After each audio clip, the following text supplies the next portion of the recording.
DC here. Hi, guys and gals. Well, Monday, tag day for most of the time. I've just finished doing Jasmine's tag, and I will now be doing Dave Nicholson's last Saturday 7-question tag. So let's see, what's the first question here? Um, what is the one thing in which you get completely lost? Hmm. Ah, let's see. When I was a younger boy, in my teens, it would be reading a book. I used to read the Black Stallions by Walter Farley, and at the time, our local library in town, so that was Sutton, Quebec, had almost all of them there, and I'd read them over and over and over and over again, and I got completely lost in the action, in the adventures. There was the Island Stallion also, which was made by the same person, and I really really loved those things. So that was when I was in my teens.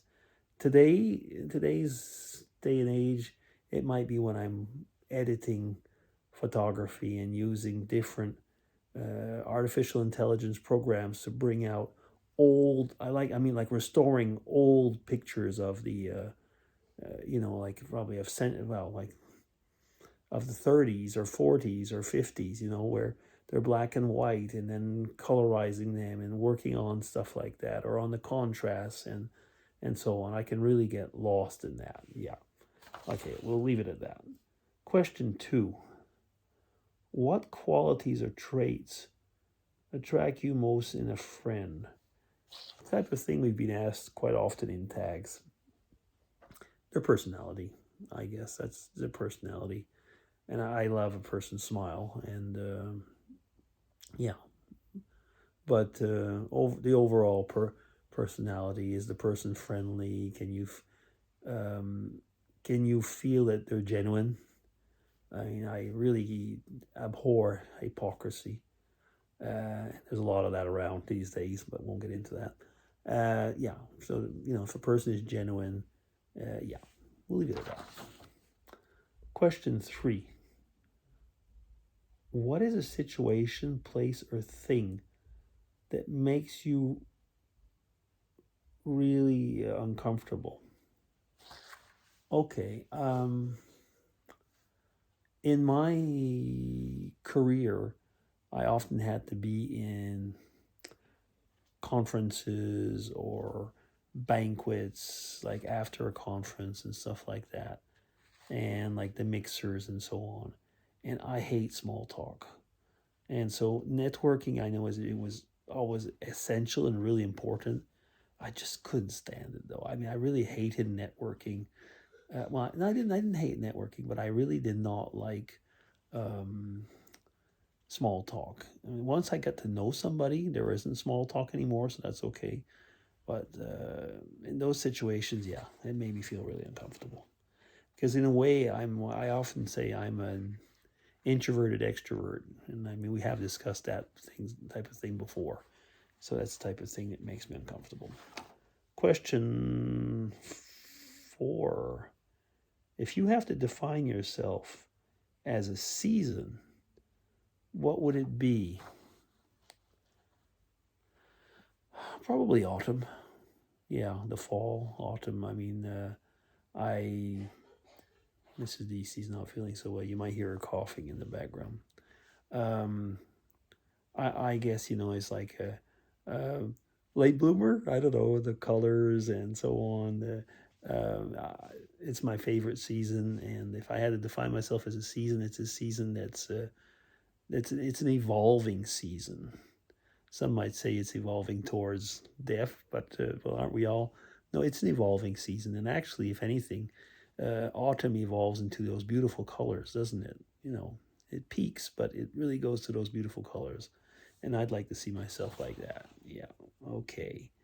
That was question 4. Question 5. What is the first thing that usually comes to your mind when you are alone? Ah,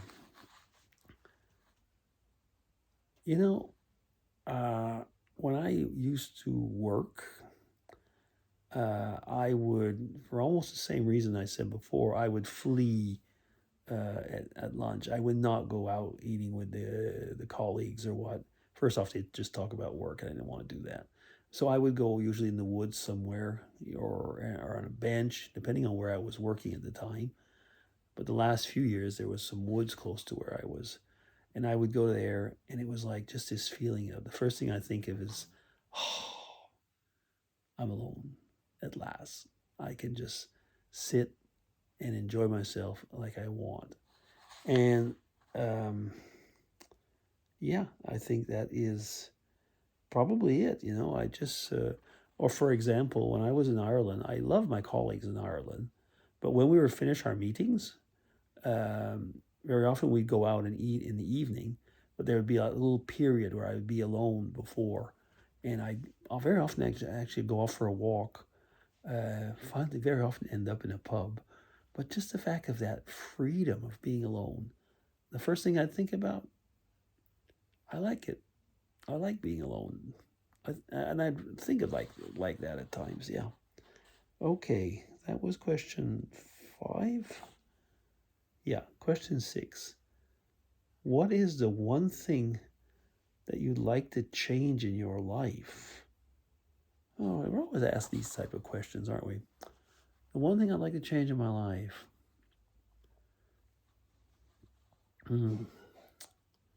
Right now, being retired, of course, one of the things would be to have a little bit more money, I guess. But otherwise, I'm quite happy right now with the way my life is. Um, Sometimes I'd like to have the family closer, and sometimes I'd like to have them further. It's overall, I think I'm pretty happy. Now let me see. Question 7 and last. Are you a fix-it person or replace-it one? A little bit of both, actually.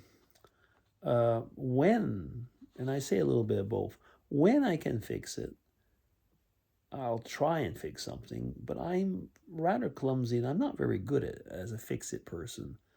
I'm not extremely manual, but if it's things like, if I can fix it, on a computer or fix something like that, then it's definitely I'm going to try and fix it if it's that type of fixing.